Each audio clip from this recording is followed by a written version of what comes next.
Ils sont des dizaines de milliers à avoir quitté leurs maisons, leurs champs, leurs biens. À mesure que les forces révolutionnaires progressaient, ils ont tout laissé derrière eux pour se replier vers le sud, vers Saigon.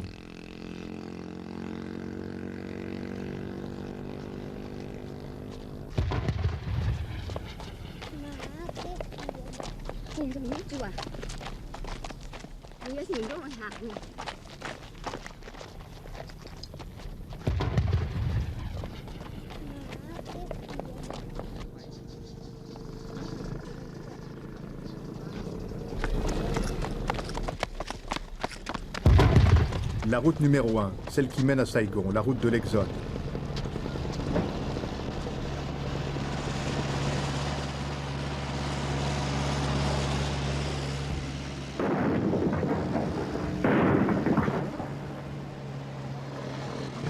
Les plus riches ou les plus débrouillards s'entassent sur des véhicules de fortune pour aller plus vite. Les autres n'ont que leurs jambes pour fuir les combats. Le front est à quelques kilomètres. Les obus tombent juste derrière eux.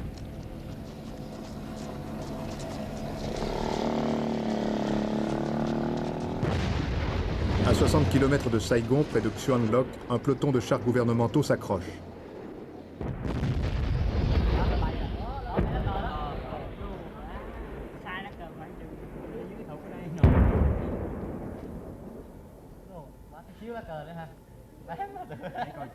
Il faut l'avoir, ce drapeau Viet. On l'a raté encore. Le village est vide. Tout le monde s'est enfui. Par peur du communisme? Peut-être. Mais d'abord, pour sauver sa peau.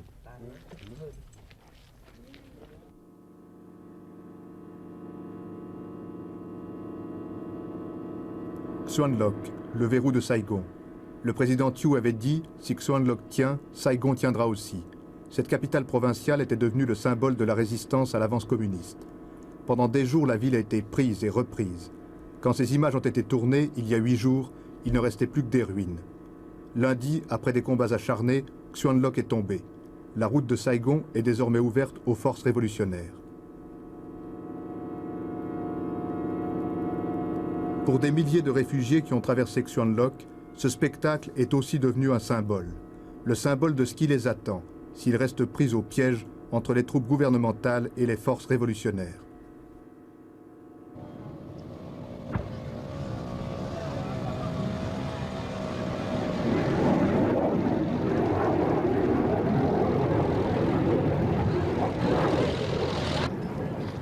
À mesure que l'on s'éloigne du front, le flot des réfugiés grossit. Personne ne sait exactement combien ils sont, sûrement plus d'un demi-million. C'est la peur qui les pousse dans le dos. La peur de la guerre, de la mort qui tombe du ciel. La peur aussi des communistes. Personne ici n'a oublié qu'en 1968, pendant l'offensive du Tet, quand le Viet Cong s'est emparé de Hue, des centaines de civils ont été liquidés. Jour après jour, la propagande gouvernementale poursuit son action psychologique, accusant les forces révolutionnaires de représailles et des pires atrocités dans les provinces qu'elle contrôle. Se frayant un passage dans le flot des réfugiés, les derniers renforts gouvernementaux foncent vers le front.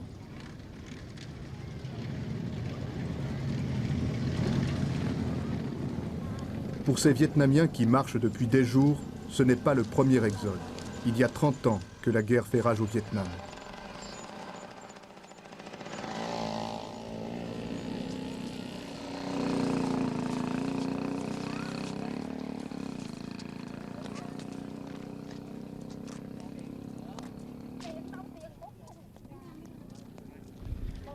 À l'entrée d'un village, un premier contrôle. L'armée tente de contrôler les infiltrations d'agents ennemis.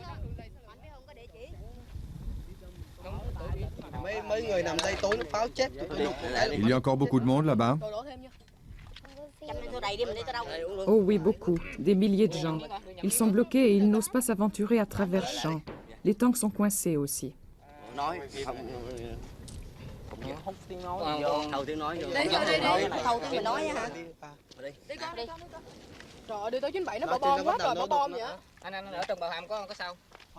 Il vaut mieux que vous partiez maintenant, car il peut y avoir des tirs de roquettes.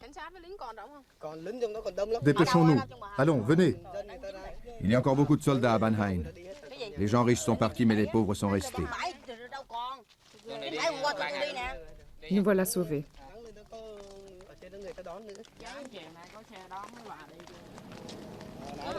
Có chứ, trên đó xe đón mà.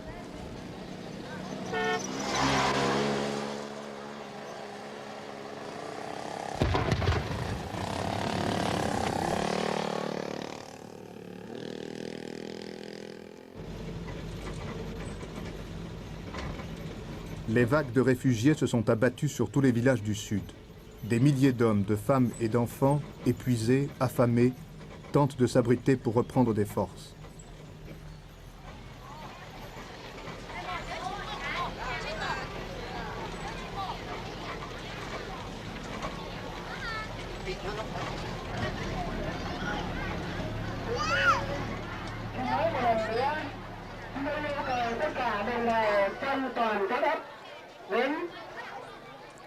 Nous demandons à toute la population de rester provisoirement ici, c'est dans l'intérêt de tous.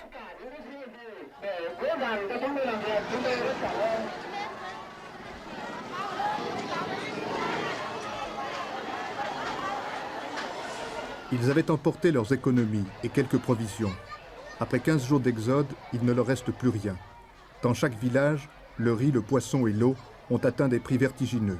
La plupart des réfugiés en sont réduits à la charité internationale ou au système D.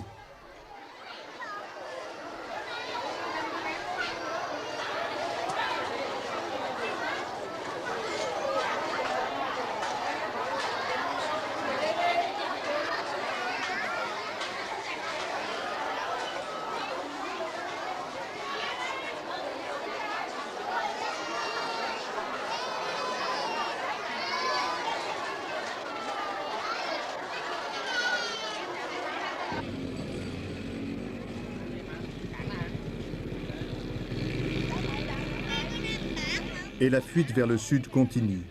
Avec des piastres ou du savoir-faire, les plus forts arrachent une place sur tout ce qui peut rouler. Camions, autocars, triporteurs ou bicyclettes.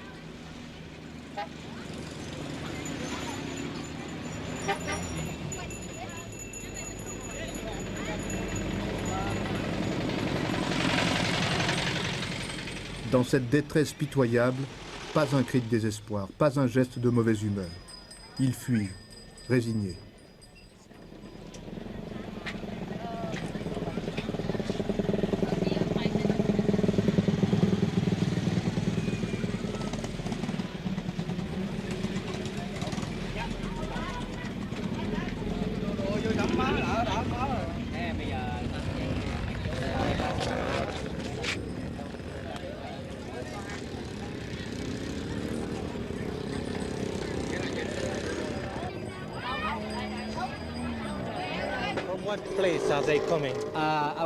D'où vient-il?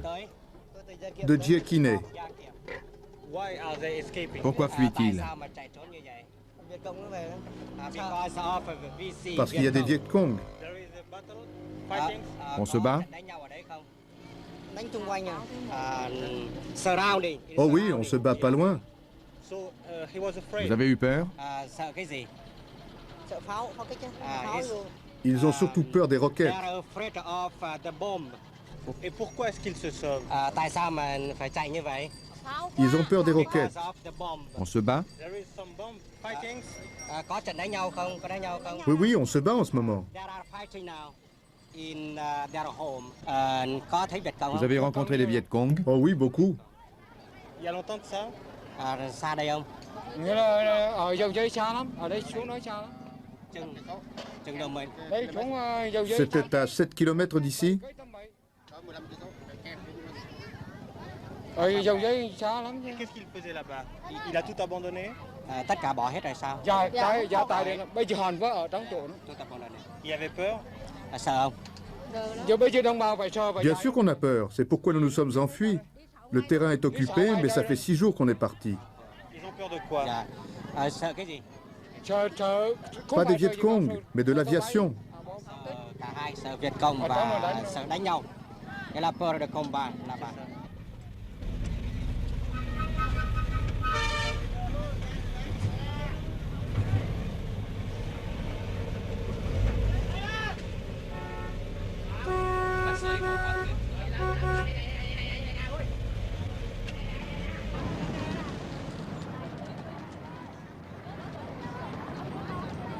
À 30 km de Saigon, sur la route numéro 1, l'armée gouvernementale a établi des barrages pour éviter que le flot des réfugiés ne déferle sur la capitale.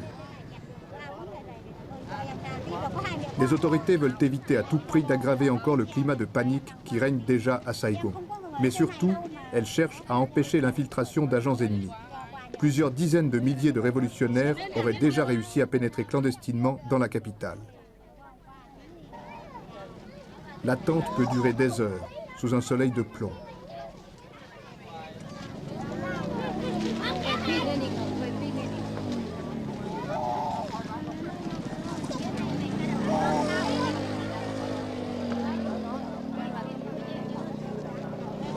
mà con cho tôi xuống ở không có, tôi giờ tôi vô đây mắc bị gì đây là nó bệnh nó đau mà mắc ngủ đầy chỗ nhà bà con đây tôi nghĩ.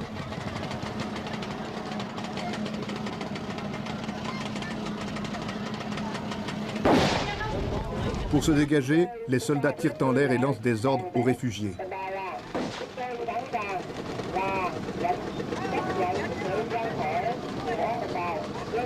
Nous voulons vous évacuer par nos propres moyens et pas dans le désordre. Nous partageons vos malheurs.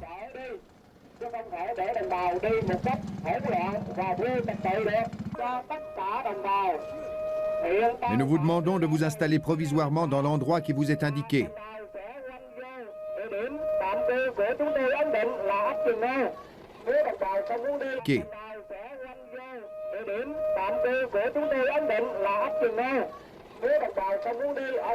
Restez ici. Vous recevrez des vivres. Vous pouvez vous installer sur la place.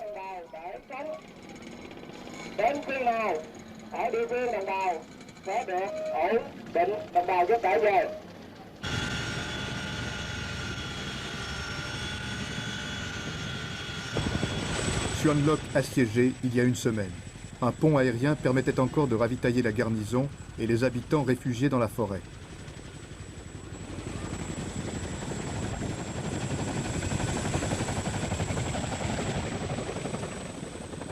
La panique était telle qu'à certains moments, les hélicoptères ont dû renoncer à se poser pour éviter d'être pris d'assaut par des réfugiés qui cherchaient à tout prix à fuir les combats.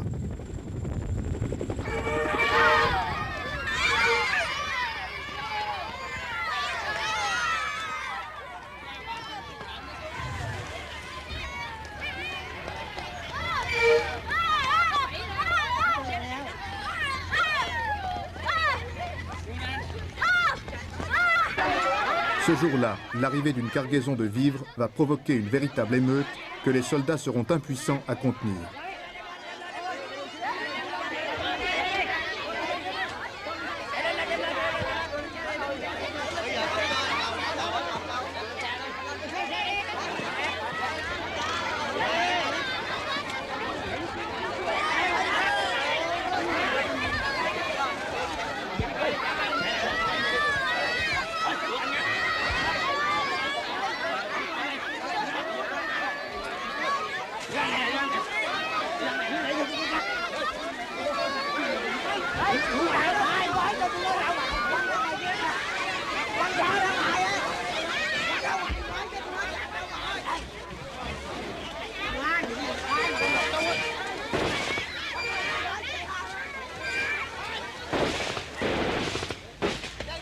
L'armée doit dégager les volontaires de la Croix-Rouge qui prendront la fuite sans avoir pu distribuer leurs rations.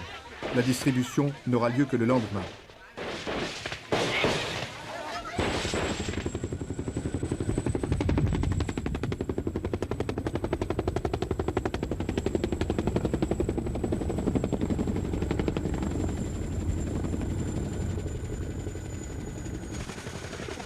Chaque recrudescence des combats amène son nouveau contingent de réfugiés. Ces familles ont pu quitter Xuan Loc au plus fort de la bataille. Elles se sont entassées à plus d'une centaine dans un hélicoptère prévu pour 50 passagers.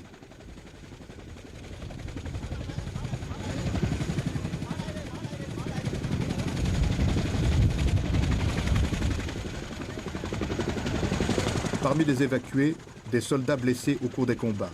La confusion est telle qu'il n'y a pas d'ambulance ni d'infirmiers pour les accueillir. C'est chacun pour soi.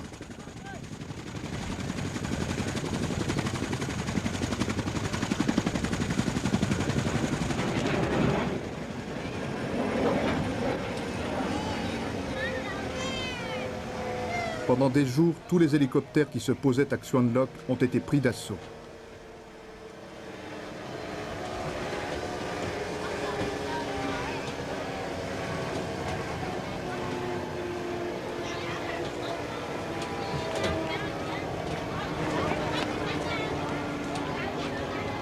Les mêmes scènes pitoyables se répétaient à chaque atterrissage.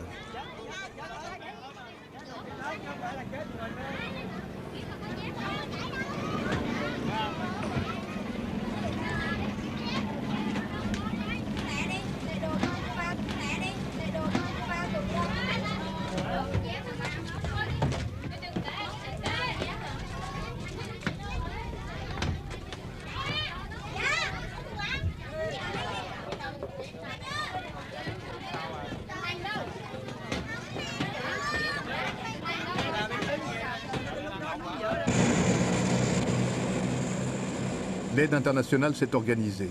Un véritable pont aérien a été établi entre Bangkok et Saigon par le Haut Commissariat aux réfugiés, l'UNICEF et la Croix-Rouge internationale.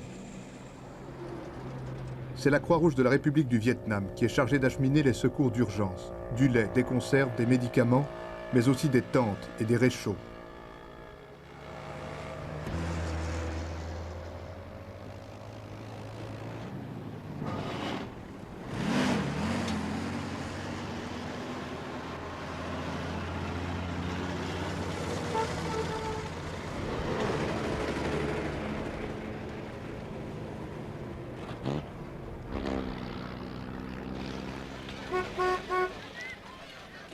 La Croix-Rouge internationale a mis sur pied un plan d'action de 3 mois qui engagera plus de 30 millions de francs pour venir en aide aux personnes déplacées au Vietnam.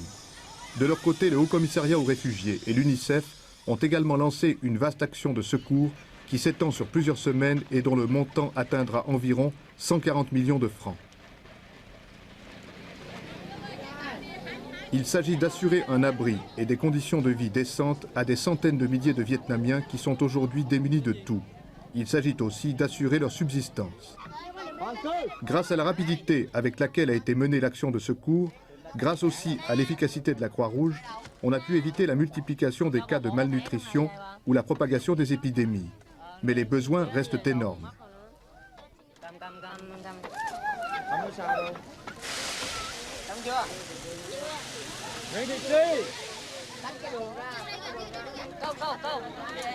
Ici, au camp de Vung Tau, qui regroupe environ 30 000 personnes déplacées, les volontaires de la Croix-Rouge distribuent du riz, du lait et des conserves à des familles arrivées depuis plusieurs jours.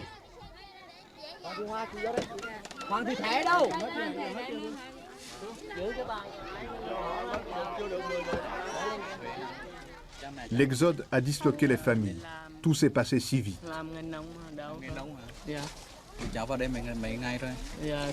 Où sont tes parents? Ils sont arrivés à Da Nang, mais je les ai perdus. Perdus avant d'embarquer ou sur le bateau? Dans le bateau. Comment? On est venus, les uns dans un chaland, les autres par un bateau. C'est pourquoi on ne s'est pas retrouvés. Je ne sais pas où est allé le chaland.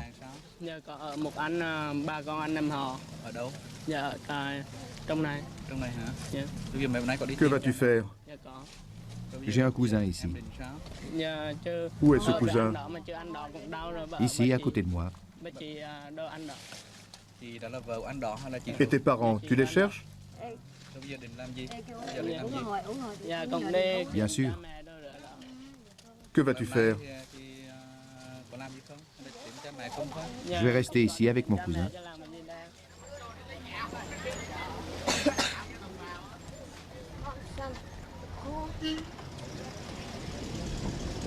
Ces deux cousins ne sont malheureusement pas un cas isolé au Vietnam.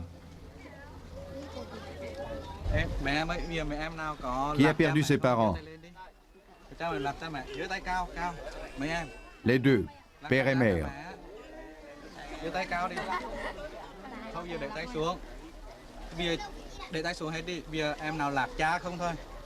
Le père seulement. La mère seulement. Frères et sœurs.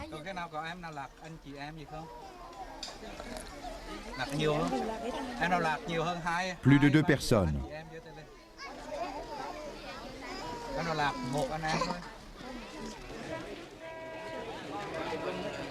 À la porte du camp, la liste des disparus.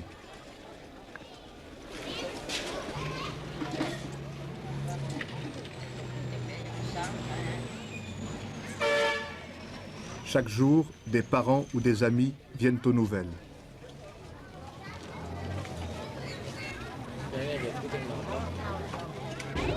Vung Tau. Il y a 20 ans, ce petit port de pêcheurs s'appelait le Cap Saint-Jacques. C'était une station de villégiature à la mode. Aujourd'hui, ces bateaux amènent de nouvelles personnes déplacées. Les privilégiés ont même pu sauver leurs voitures ou leurs tracteurs.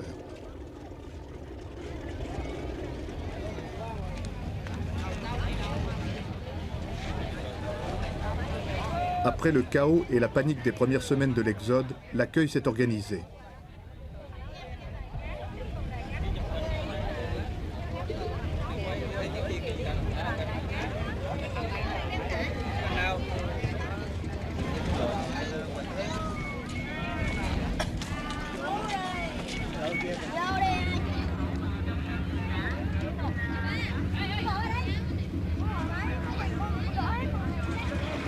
Des volontaires de plusieurs organisations vietnamiennes, la Croix-Rouge, les églises, les scouts, ont été mobilisés pour venir en aide aux populations déplacées.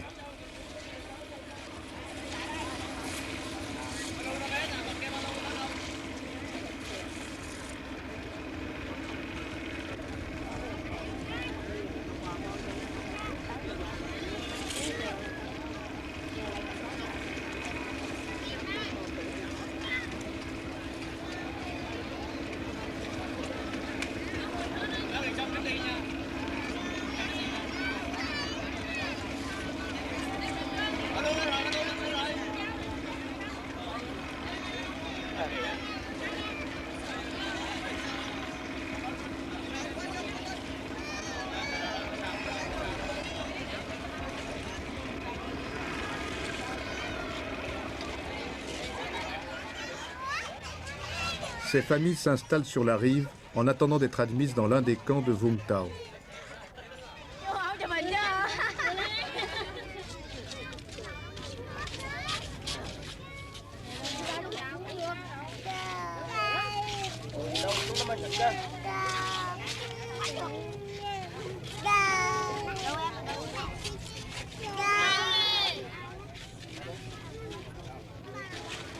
Maintenant qu'ils sont à l'abri, ils acceptent de raconter ce qui leur est arrivé. Et ça lui a coûté cher pour venir en bateau jusqu'ici? Bà đi cái ghe này hết bao nhiêu tiền đó? Bà thuê hết bao nhiêu tiền? 4 người 28.000. 4 người, 8.000 này. 2000 pour chaque personne. 2000 piastres pour chaque personne. Elle avait l'argent? Bà có đủ tiền mà đi không? Les passeurs se font payer d'avance, mais il faut bien se débrouiller. Ban đêm ra bờ biển đấy. La nuit, il s'enfuit la nuit. Il s'enfuit la nuit. Il est venu avec toute sa famille ici? Oui, toute sa famille.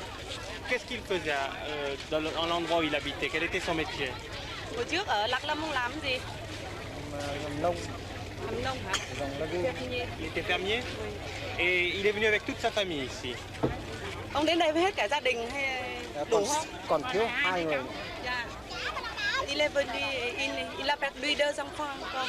Il a perdu 2 enfants? Oui, 2 aînés. Après notre départ, ils ont commencé à tirer pour barrer la route, les Viet Cong. Tout le monde s'est dispersé. C'était la panique. Les 2 aînés, un garçon et une fille, se sont perdus. Est-ce qu'il a dû payer pour venir par le bateau? Ông vừa nói ông không có phải trả tiền ghe hả? Ông kia ông trả được. Ông kia ông cho vay. J'ai dû payer 40 000 piastres pour les 8 personnes. Et ça coûte combien pour venir? Ông đi xuống đây hết bao nhiêu tiền? Ông ấy bảo hết 40.000. 40.000 gia đình ông hả? Vâng. Mấy người? 40 000 piastres. C'est ce que sa ferme lui rapportait en 4 mois.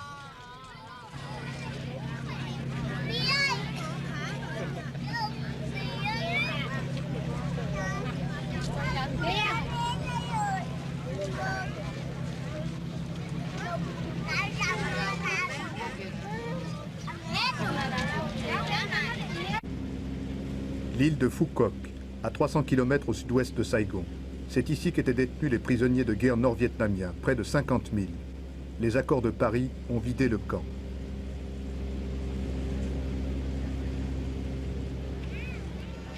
Par une ironie du sort, ces baraques sinistres, entourées de barbelés et de miradors, accueillent aujourd'hui plus de 60 000 sans-abri venus de Hue et de Da Nang. Leur arrivée a été dramatique. Pendant plusieurs jours, ils sont restés entassés dans leurs bateaux au large, à la merci des pillards. Il ne pousse rien sur ce secteur de l'île et tout l'approvisionnement doit être amené par bateau ou par avion.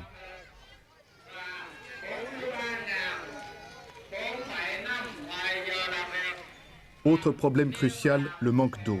Il n'y a que 2 pompes à Phu Quoc et les camions-citernes manquent pour transporter l'eau.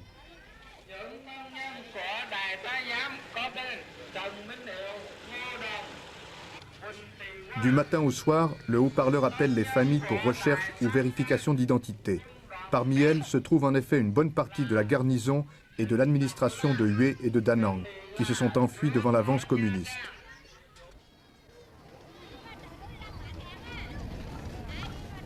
Parmi les réfugiés, je crois qu'il faut compter dans les 50%. On n'a pas encore les figures exactes, mais dans les 50% qui sont fonctionnaires ou bien militaires. Ceux-là, on va les renvoyer dans le service du gouvernement central à Saigon, qui vont les redistribuer dans les différentes provinces après. Oui. C'est ça. Vous avez dû prendre des sanctions ici pour maintenir l'ordre. Oui, ça regarde plutôt le commandement militaire. Et les premiers jours, on a dû faire attendre les réfugiés sur le bateau un peu. D'abord, pour remettre de l'ordre dans le bateau d'abord. Il y a des soldats, ou bien des révoltés, ou bien même des civils qui ont profité de la situation, de désordre sur le bateau pour voler, piller, et même il y avait des meurtres. Alors le commandement militaire a dû, dans les premiers jours, revérifier tous ces gens-là. Il y a eu des exécutions, non? Oui, j'ai entendu dire qu'il y avait des exécutions. Quand je suis venu, quand je suis arrivé ici 3 jours après, les exécutions étaient terminées. Oui, mais seulement au début, j'ai entendu dire, et c'était confirmé par le colonel commandant de camp. Est-ce qu'on sait combien ont été exécutés? Oh, je n'ai pas le chiffre exact, mais pas que dans les quinzaines, je crois. Dans ce local surchauffé comme une étuve, a été installé un hôpital de fortune. Ici, les maladies les plus bénignes prennent des proportions catastrophiques. Quelle est la situation sur le plan médical et hygiénique? Bien sûr, l'hygiène, on manque beaucoup. Sur le plan médical, nous avons beaucoup de besoins médicaux. Actuellement, nous avons dans le camp une épidémie de conjonctivite, une épidémie de rougeole, et avec complications bronchopneumoniques, et une épidémie de gastro-entérite. Il y a des morts? Il y a beaucoup de morts. Déjà, en allure épidémique, le premier jour, nous avions 4 morts, 4 enfants morts. Le deuxième jour, 3. Hier soir, 1.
Ce soldat a perdu sa femme, tuée par une roquette. Il reste seul, avec ses 4 enfants en bas âge. Pour des millions de Vietnamiens qui n'ont jamais connu que la guerre depuis 30 ans, est-ce aujourd'hui la dernière épreuve?